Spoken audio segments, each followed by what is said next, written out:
Jaya, jaya, jaya. Luar biasa. Sebanyak 500 nasabah PNM Mekar di Kabupaten Banyuasin hadir dalam pelatihan memasarkan hasil melalui media sosial. Pendampingan yang memberikan peluang bagi pelaku UMKM dalam mempromosikan produk yang akan dijual melalui genggaman tangan.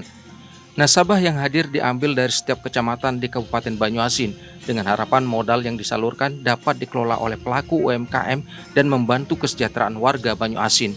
Saat ini nasabah PNM Mekar di Kabupaten Banyuasin tercatat sebanyak 6.000 nasabah, di mana 80% pelaku UMKM terdiri dari ibu-ibu. Target produk yang ditawarkan melalui media sosial dapat dijangkau seluruh lapisan masyarakat luas.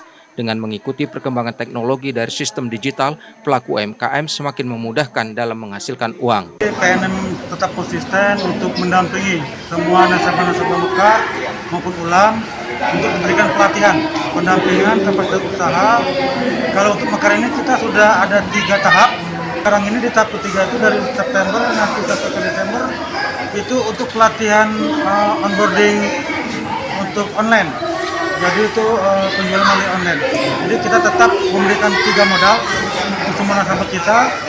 Modal pertama itu modal finansial, yaitu memberikan modal berupa pinjaman, pembiayaan. Hadirnya PNM Mekar mendapat respon dari pemerintah Banyuasin, di mana program yang disediakan membantu perekonomian masyarakat, terutama meningkatkan kesejahteraan perekonomian masyarakat terkhusus pelaku UMKM.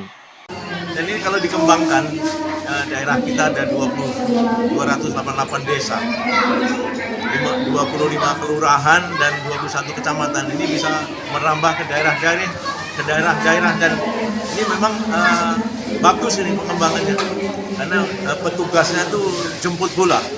Jadi tidak nasabahnya datengin, tapi mereka dengan kerja ikhlas tadi menjemput mereka mengantarkan yaitu permodalan kepada mereka. Alhamdulillah.